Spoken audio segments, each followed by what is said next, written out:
be gay and a man of faith? Yes. I don't even know how to respond to that. Faith is what brought me out of the closet. Yes. This is where we are today as a society, as a church. We have normalized sin and made it okay.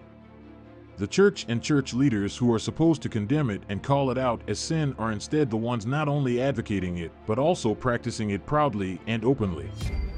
This is how perverse we have become as a church today. The popular argument is that homosexuality doesn't harm the church or anybody else. No. It does harm the church, the gospel, the person practicing it, and society as a whole. One of the most common objections to the Christian position on homosexuality is that homosexuality can't be wrong if it doesn't harm anyone. Well, that assertion is based on a false premise. And the false premise is that no one is harmed by homosexuality. Homosexuality is sin. The Bible makes it very clear that it is a sin. Romans chapter 1, for example, makes it very clear that homosexuality is a sin, that these are unnatural desires. Let's look at Romans chapter 1 verses 18 to 27. It says, "The wrath of God is being revealed from heaven against all the godlessness and wickedness of people who suppress the truth by their wickedness, since what may be known about God is plain to them, because God has made it plain to them. For since the creation of the world, God's invisible qualities, his eternal power and divine nature, have been clearly seen, being understood from what has been made, so that people are without excuse. For although they knew God, they neither glorified him as God nor gave thanks to him, but their thinking became futile and their foolish hearts were darkened. Although they claimed to be wise, they became fools and exchanged the glory of the immortal God for images made to look like a mortal human being and birds and animals and reptiles. Therefore, God gave them over in the sinful desires of their hearts to sexual impurity for the degrading of their bodies with one another.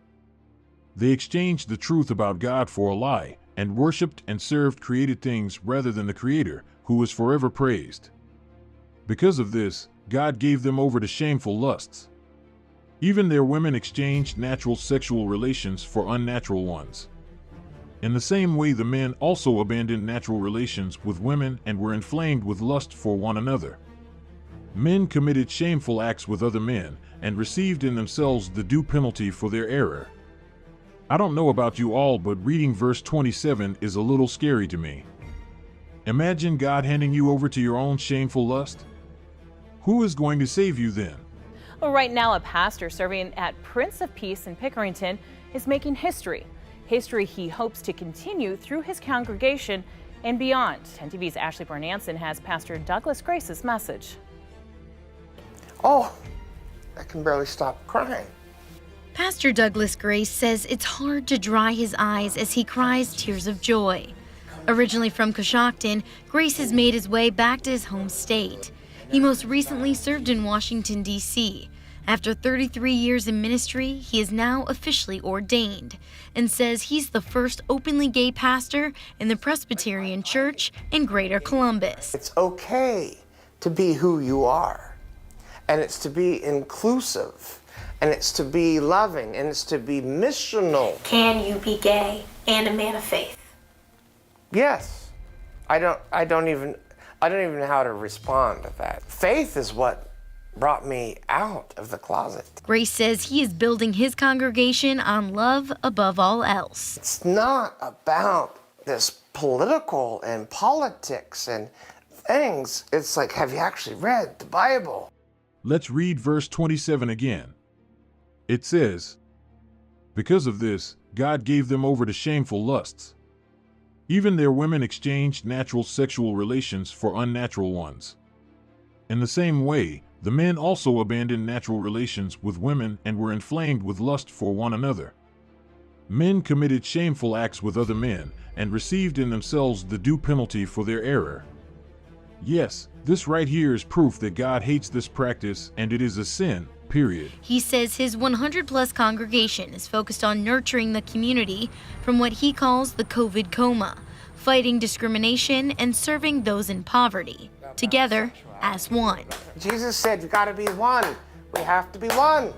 Reverend Grace tells me with Intel making Central Ohio its new home base, he hopes to bring even more people into his inclusive congregation who are looking to grow in their faith. Where do you think that the explosion of population and explosion of the need to be spiritually grounded is? Right here in Pickerington, Ohio.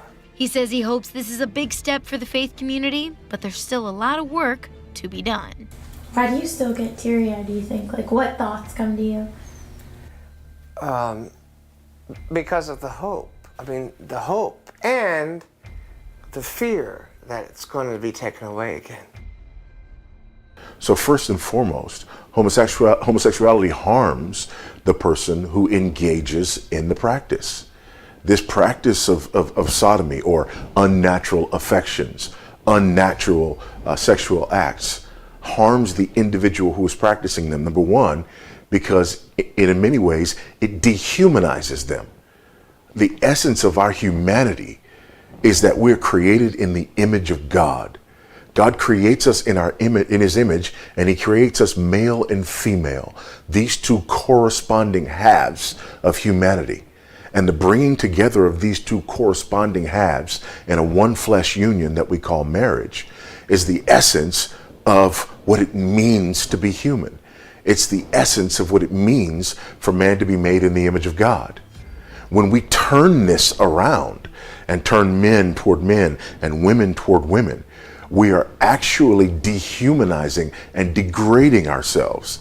This is harmful, not only to every human being who engages in the practice, but to all of humanity itself when we embrace this inhuman, if you will, approach to human sexuality. Secondly, homosexuality is harmful because it harms the gospel. Marriage is a living, breathing picture of the relationship between Jesus Christ and his bride, the church. Marriage says something about the gospel. Marriage paints a picture of the gospel. And when we turn our idea of marriage into something that is directly opposed to what God says about us and about himself, then we are doing harm. We're doing harm to the message of the gospel. We're doing harm to the name of Christ. So again, it's a false premise. The idea that you can have sinful practices that don't harm anyone. They harm the people who engage in them, and they harm the message of the gospel.